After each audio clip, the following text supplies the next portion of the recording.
killer!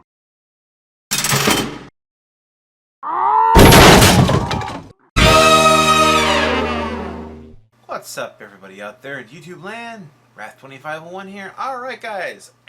Time for the Warhammer part of Double Feature Friday.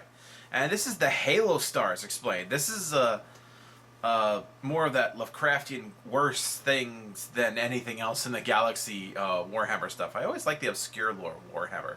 That and the orcs. The orcs are just funny. No, excuse me. Anyway, yeah, this is my major kill. So let's get started, because Commissar Gamsa hasn't put out anything new. Still, he went right to bitching about Games Workshop. Alright, so let's go. G'day, guys and gal. When I say the word Halo, what do you think of? Angels? Hell no. Angels. We're nerds, not Bible-humping pedos. You would think of the Master Chief, or maybe a big-ass circular super weapon that pretty a bunch much. of space Bible-humping pedos think is a sacred I don't know if I can have I say that. I played Halo, so my knowledge of the lore is a bit sketchy. You probably wouldn't think trust me, you're not missing a whole lot anymore. The galaxy, the full of Halo dark is just matter screwed up. and unknown Xenos, but in 40k, that is exactly what it is. If it's sounding similar to the Ghoul Stars, that's because the Ghoul Stars are a section of the Halo Stars, but they only make up like 1/4 of it. That means there are around 3 more quarters of horrifying shit. Fortunately, we haven't been exposed to much of it, because whenever people try to explore them, they usually die horribly. But not always. You know those Halo devices? They come back with horrible stories. Flesh-eating cannibals? No, I didn't know about them. Baby. A quick note.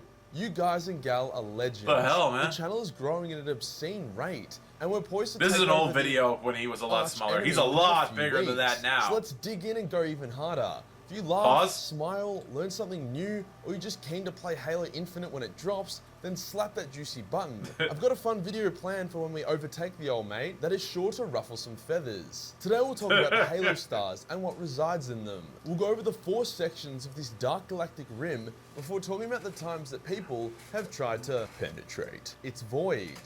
Let's get into it. Halo Stars exist in real life as well. Thick disk, older stars age is over 8 billion. Contain Thin disk, younger stars. Capable of destroying civilizations. That you know of, dude. Yeah. In 40k, they form a ring around the Milky Way, which is designed to keep things in more than it's designed to keep things out. Flying through the Halo Stars is a huge deal. It's when you try and explore planets and shit that stuff goes sideways. That's why the Tyranids can fly through most of the Halo Star regions in our galaxy without too much drama. Except for the Ghoul Stars. Offers its own fun. Nothing goes through there, not even the Tyranids. We've already covered the Ghoul Stars in another video, as this section of the Halo Stars is the most well-known and explored, and holy shit, there's a mouth! Spooky. Galactic plagues and cosmic hentai-looking monsters have known to emerge from here, requiring extreme levels of effort and a lot of heresy on the Imperium's part to contain. The Necrons here are also all flayed ones. The one Tyranid hive fleet that flew through here went insane, and there is an entire chapter of pretty emo-looking Marines who exist purely to watch over the Ghoul Stars for signs of another apocalypse.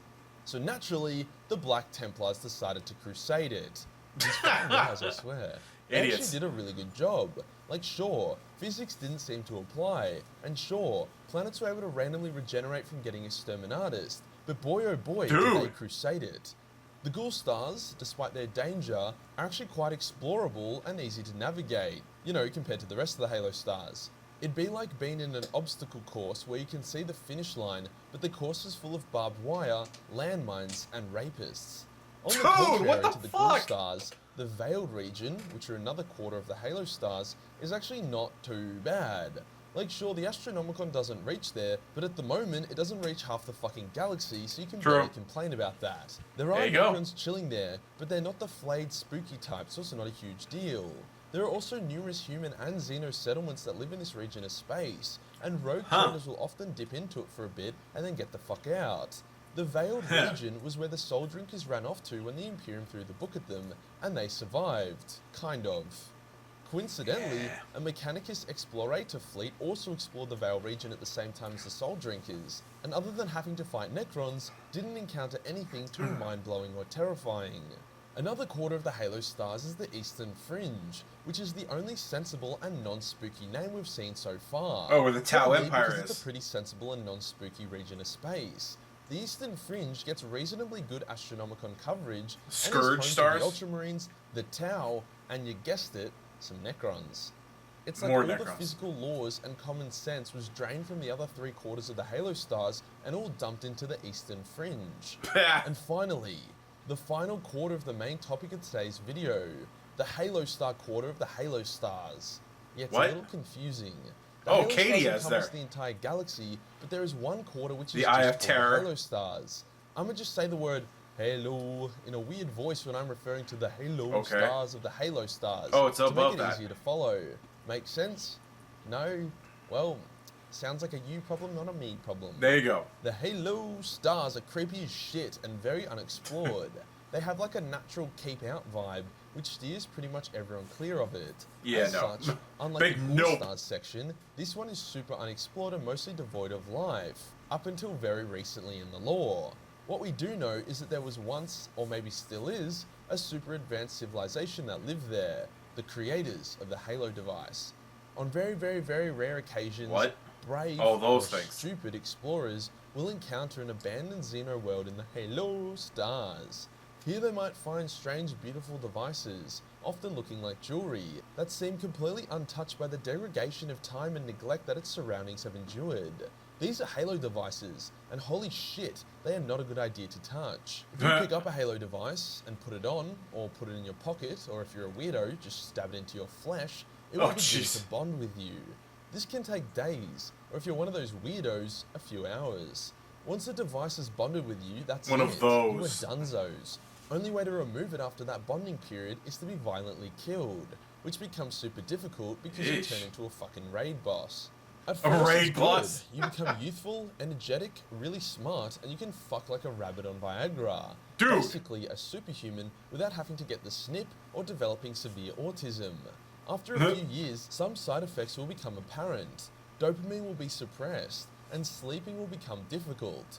Mood swings get bad, and your mental state begins to deteriorate whilst your physical abilities continue to grow.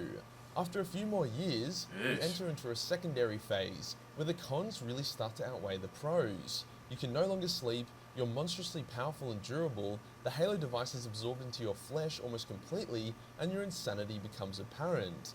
Around this There you time go. is when Halo device users also develop a taste for human flesh. You are basically Dracula at this point. Your mind Dracula? begins to turn alien and it receives visions of alien shit whilst your own old memories fade. You can still kinda hide what's going on here, but yeah, not looking too hot. No. And finally, the third and final phase, the tertiary phase, I don't know how the fuck you say that, which What? occurs a few decades later. By this phase, you are a complete monster and you look horrifying. You can't remember your own name. Friggin' you can xenomorph. speak in lost Xeno languages, so you know that's pretty neat.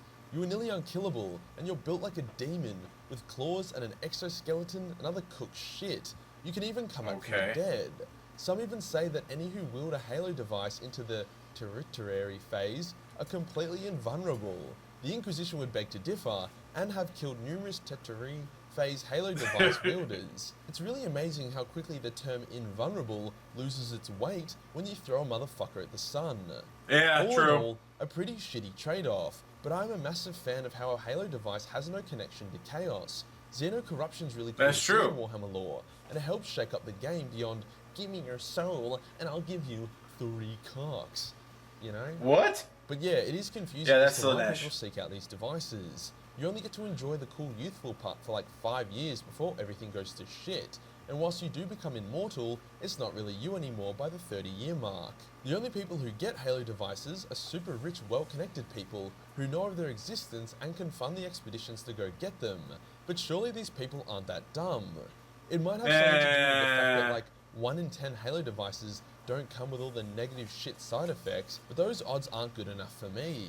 Really? There's more in the Halo stars than the Halo devices. In the Calyx sector of the Halo stars lies the Coronos Bruh. Expanse, which is a new untouched cluster of systems. Strangely enough, What'd the that say? Expanse, which is a new untouched Untouched before the Imperial arrived. Ah. cluster of systems. Strangely enough, the Kronos Expanse is actually quite livable, with a number of new Imperial worlds popping up there.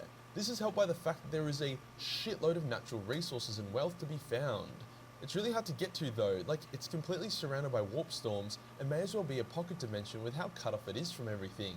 It does seem though that the colonization of the Kronos expanse is the Imperium's first proper attempt at conquering the Halo stars. Probably won't go well for them, but I'm keen to see them try. Also, I love because it'll be amusing. Xenos, and if they're going to pop up, it's going to be there. That is not to say that the Imperium hasn't tried to conquer the Halo stars before. Lord Solar Macarius, aka Who? Space Alexander the Great, gave it a red hot go. When old mate Macarius launched a crusade so legendary that it would make a Primarch moist, he conquered thousands of new worlds for the Imperium in only a few short years. The crusade didn't end because they were beaten or chaos had to be dealt with. The crusade ended because there was nothing left to conquer. They had reached the edge of the Segmentus Pacificus, and any further voyaging would put them in the Halo stars, and not the nice ones. But you better believe our boy Macarius didn't give a fuck. He went hard and fast, and he penetrated those fucking stars. He was ready to keep on penetrating, but his fleet was not. They were like, bruh, it's so dark, we can't even see the Astronomicon. Plus, it's spooky. And Macarius was like, stop being a pussy, onwards. But even the threat of being known as a pussy wasn't great enough, and the commanders begged Macarius to stop, and they even thought about assassinating him if needed. Macarius eventually agreed, and he took the fleet back to Imperial space, but he was pretty salty about it. The existence of the Halo stars provides so much potential narrative and new threats. The hell is that thing? The Rungdun could be hiding and rebuilding their strength there. The old ones might be watching and subtly altering the course of the galaxy from there. Cthulhu lookalikes might be hatching their own plans. The possibilities are endless. I also want to note quickly... Now those are in the ghoul stars. The Exodite worlds are in the Halo stars. Well, like in the Eastern Fringe Halo stars, you know, which aren't that shitty. They're like, fuck this galaxy, fuck the Imperium, fuck chaos, I want to ride dinosaurs and smash magic mushrooms in peace. I reckon there's a bit of Exodite in all of us. Okay. So I had to cut it off there because he's talking about his Patreon, which is stuff you wanna know about what he talks about his Patreon. Click on the link to the original in the description, and you can check it out there. Give him a like and sub to him too if you like the video or if you're just curious about that. Also, don't forget to subscribe to me before you go, guys. Like this video, help this channel grow. We're starting to grow. We're growing again, and we'll get back to where we were. I'm hoping to get to 50,000 subs by the end of the year. That'd be awesome. I mean, I'd really like us to get to 100,000 subs by the end of the year.